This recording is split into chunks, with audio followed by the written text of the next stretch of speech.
Welcome back to Protecting and Preserving Wealth and our second part in our two-part series looking forward to the second Trump administration and what that might mean for the economy. I'm joined again by Bruce Hosler, Alex Koury, and Jason Hosler. Good to be back with all three of you. John, it's great to be with you this morning. Same, John. Glad to be here. Okay, so we're going to pick up with the economy overall here. We have near full employment. We're recording this on December 4th of 2024. Talk about interest rates and what that might look like going forward.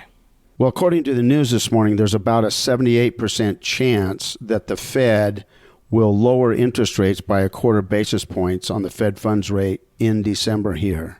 After that, it becomes a little bit more questionable if the Fed's going to be able to do that. With almost full employment, with the economy being strong, the consumer has been strong, the reports of the Black Friday and the retail consumers this last couple of days have been strong. I think it's going to be questionable this first half of 2025 if the Fed's really going to be able to lower interest rates very much. There's going to be a lot of upward pressure, in our opinion, on interest rates. We've talked about interest rates a lot on this podcast, but it's because it drives so much in the economy. Everything from home lending to commercial lending, companies financing their business, so much is based off of those interest rates. And if we do see interest rates staying higher for longer, that's both good and bad. It's good because that means the economy is doing well, but it could affect other sectors of the economy where people would like to see lower interest rates. I'd say as well, one thing we've also noticed is that as of recently, now that rates are going to probably come down again, mortgage demand is going to jump. So you're starting to give more of a reason for buyers and sellers to start thinking more about either a home purchase or a home sale, whether it's to downsize or upgrade their homes. That could be very stimulative to the economy as well. So rates will come down. They're going to settle down. Don't expect zero rates anymore. Don't wish for a 2% mortgage. That's not going to happen probably in our lifetimes again. But this is a normal environment that I think is very stable, and we need stability. We don't need rates at zero. We don't need rates at 6 or 7 or 8%. We need them almost where they are right now. My wife and I currently have a 2% interest rate on our house, and we're looking to get into a new house, so I appreciate that reminder to ruin my day. Thank you, Alex. You're welcome. And that's the point. The velocity of sales of real estate in the United States is almost as low as it's ever been since the 1980s, because everybody's sitting on these 2 and 3% mortgages, and they're looking, if they wanted a 30-year mortgage right now, 6.3, 6.7%, and they're going, do I really want to increase 3%? Now, in my lifetime, a 6% mortgage has been a good mortgage rate. Right. But for younger people, they're like, well, they used to be 2 and 3%. And so this is slowing down the home mortgage business if the interest rates come down, but we don't know that they're necessarily coming down in 2025. We're hopeful that could be the case. And if Trump is successful in some of his efforts, perhaps, but if not, it could be a while before these interest rates on home mortgage rates come down. And that could slow down the number of people willing to trade out of their 2 and 3% mortgages for a 5, 6, or 7% mortgage. And we mentioned in the last episode about the shortage of housing in the country. That also affects the supply side too. So because there's a shortage, I think home prices continue to remain elevated in the next year. Absolutely.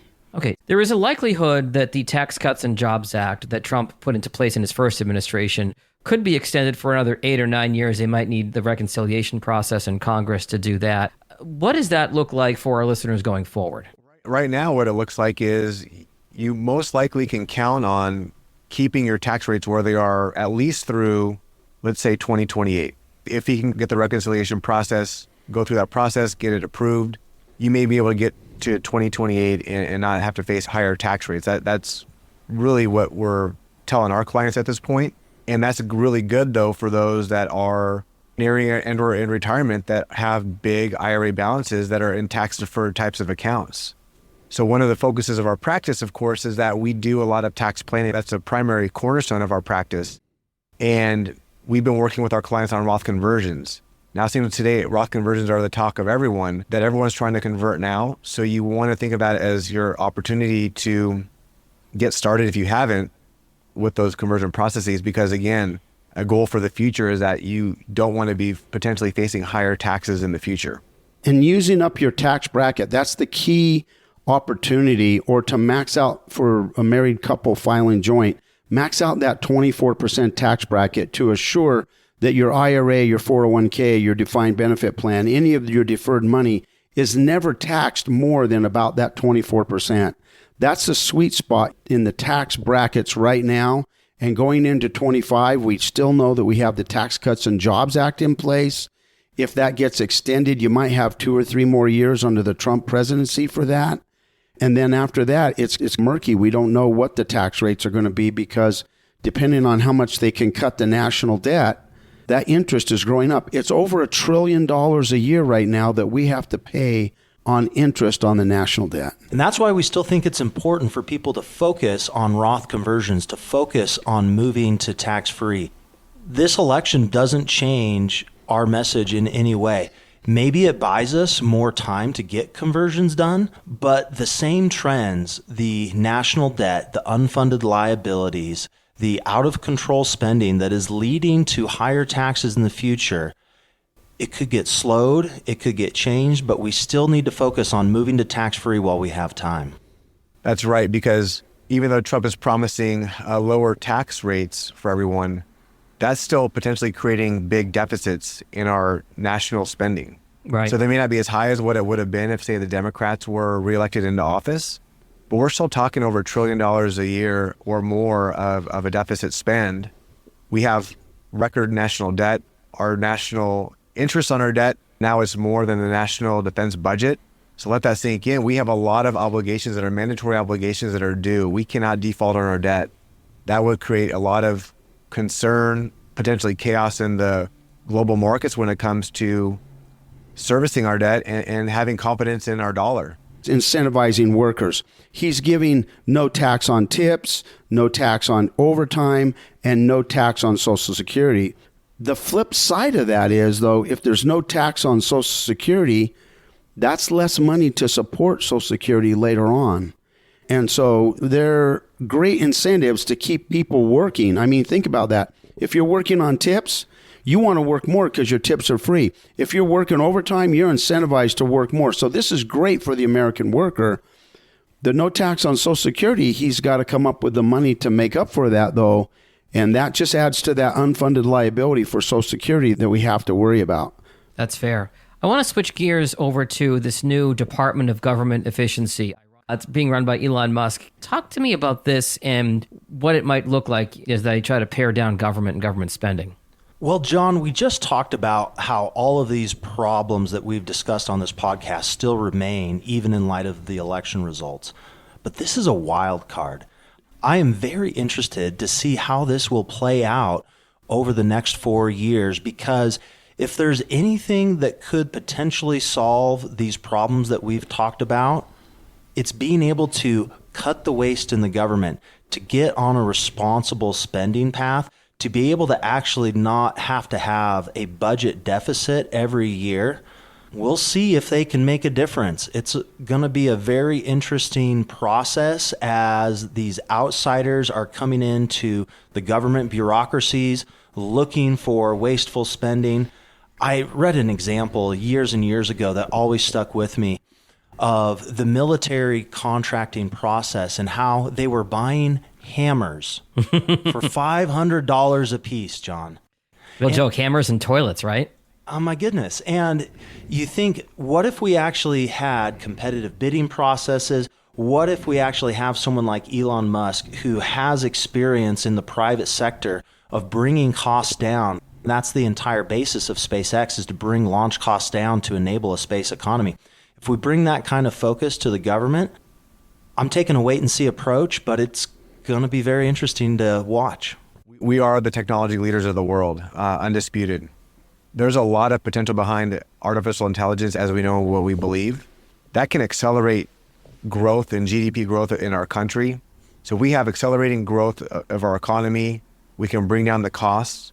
There is a potential longer term to, like Jason mentioned, overturn these deficits that we're running, surpluses. Yes, absolutely. That's a big deal to think about. So it's not all on just the deficit side. It's very important, obviously, but we can have the potential to outgrow this over time. Well, and even imagine applying that AI to government systems, the cost reductions that could potentially be possible. That's a really good point. So Republicans now hold both houses of Congress. It seems like there could be opportunity for some headway given that Trump has both houses of Congress at this point. What an amazing opportunity. We haven't seen this for years. There's been periods of time where Republicans have had all three and the Democrats have had all three. Right. But it seems like they are all pulling together like at no other time in my lifetime right now to try and implement the Trump agenda, if you will. And he's moving at breakneck speed. Look how fast he's been moving on getting his appointments, trying to get them ready. The Senate looks like they're going to start in January, before the 20th, on approving these appointments that he has. I think they're going to be making some changes that's going to change the way the government works. And I think the markets are responding to that. They're very hopeful, and that's why the markets have traded up, that maybe some of the waste and inefficiencies of the government can be changed to improve the American economy. All right, so we've spent a lot of last episode on this one talking about the positive outlook for the second Trump administration. I'm going to play devil's advocate and flip the script on the three of you here a little bit. Tariffs, that has been a big topic since the election. He's talking about tariffs to try to stimulate the domestic economy. But without having the infrastructure here in the U.S., how risky can that be to levy tariffs on goods as they come in from other countries? And retaliation even. Trump has used tariffs in his first presidency. We got to see some of that. The steel industry, for example, automotive tariffs. The ones that actually went into place were not as steep as some of the ones he threatened. And he threatened a lot more tariffs as a negotiating tool in cases to bring people to the table. A man who wrote the book, Art of the Deal, putting out tariffs as threats as he has already post-election, I think we're going to see a lot more threats for tariffs necessarily than tariffs getting actually put in place. But I do expect that we'll see some get put in place. It'll be interesting to see the longer term effects of that. If you combine tariffs with incentives to build here in the United States, to build production for chip manufacturers, to build data centers to train the AIs, to build energy production to power the data centers, to invest in nuclear and other fuel sources to power those energy generating sources. That could all work together. The tariffs could, in the short run, negatively impact some industries. But I think if you look at a holistic standpoint of investing in the American economy and American self-sufficiency and American technological supremacy, you're going to see a long-run outcome that is very bullish for America across multiple industries. Let's not forget as well, earlier this year, even President Biden increased tariffs on Chinese imports. He wanted to create balance, fairness in the economy as well. So this isn't, I don't think, a Trump thing or a Republican thing. This has already been happening. I think the term to use is Trump is threatening higher tariffs. Fair point. Right. Well, another thing he's threatening, and we're not sure what this is going to look like, is deportations and sending folks back to other countries that are here in various capacities. And there is a concern on some level that might hurt the economy because some of these workers do jobs that Americans aren't doing. What are your thoughts on that? Let's just start with the first thing that they're threatening. He's got Tom Homan as his border czar, and they're threatening to go after the criminals in a big way and deport all the criminals. I think it's going to be very hard for any naysayers to say we should not deport criminals. Okay. Now, beyond the criminals and the people that have come illegally, just recently in the news, all of the costs that New York has been paying to put up these people in hotels and giving them cell phones and giving them cards for food and everything like that, Elon Musk and Vivek Ramaswamy have already been addressing how much money these cities have been spending and then coming to the federal government and asking for money. So if the federal government is not providing that money and the states aren't going to have to pay for That's money that can be used for the American citizens. People that are, sympathetic for the migrants, they may not look on this favorable, but some of the rest of the people are like, if you came to this country already and you waited the 10 years and you paid all the prices to become a citizen, you don't seem very interested in these people that have cut to the front of the line and just come to the country and haven't paid their price to be fair citizens of the United States. In the United States today, it's hard to interact in our culture and not know somebody who is from another country. Sure. I think we all have friends that are immigrants to the United States, and we know that they're good people, and we've learned about that process, which can often be long and difficult to become a United States citizen. And when you see their struggles as contributing members of society, you want them to be able to contribute to our society, and you want people to be able to do it the right way. Now, if we do see an economic impact from deportations because, like you alluded to, those people are doing jobs that Americans don't want to do, maybe we'll have to pay higher prices for things like agricultural products, where we have people who are out in the fields picking berries and other food products. Mm-hmm. Those higher prices, though, are going to be because we're paying people a fair wage to actually go and do that work. I think it's hard to make the argument that we should support a class of people that we're not paying a fair wage to. I want to address one other cost that was revealed to me the other day. If you are here illegally and they begin deporting criminals first and then they start to deport other people, I think there's going to be a large amount of people that will elect to remigrate back to their country for this reason. If you are caught and deported, the law requires that you cannot enter the United States legally again for 10 years. Okay. There may be a lot of these people that choose to self-remigrate because they want to come back to the U.S. legally, and they don't want to have to wait 10 years to try and figure a way to get into the legal migration system. So a lot of the people that have migrated here illegally may choose to go back out of the country so that they don't get shut down for the next 10 years. Interesting theory, and I think we're going to leave it there. We will see how all of this plays out in the Trump presidency. And I know the three of you really have an expertise in the financial piece of this and the economic piece of this. If our listeners want to reach out to you to talk to you about their individual circumstance as it relates to the larger picture or specifically for what they're looking at going for their financial futures, how do they best find you at Hosler Wealth Management? So here down in Scottsdale, you can contact us at 480-994-7342. In Prescott, give us a call at 928-778-7666. Or visit us on our website at www.hoslerwm.com. You can request a call, and we'd be happy to speak with you. All right. Pleasure as always, gentlemen. Happy New Year. We'll talk again in a couple weeks. Thanks, Sean. Securities and advisory services offered through Commonwealth Financial Network, member FINRA SIPC, a registered investment advisor. Forward-looking commentary should not be misconstrued as investment or financial advice. The advisor associated with this podcast is not monitored for comments, and any comments should be given directly to the office at the contact information specified. Any tax advice contained in this communication, including any attachments, is not intended or written to be used and cannot be used for the purpose of 1. Avoiding federal or state tax penalties, or 2. Promoting, marketing, or recommended to another party any transaction or matter addressed herein. The accuracy, completeness, and timeliness of the information contained in this podcast cannot be guaranteed. Commonwealth Financial Network does not provide legal or tax advice. You should consult a legal or tax professional regarding your individual situation.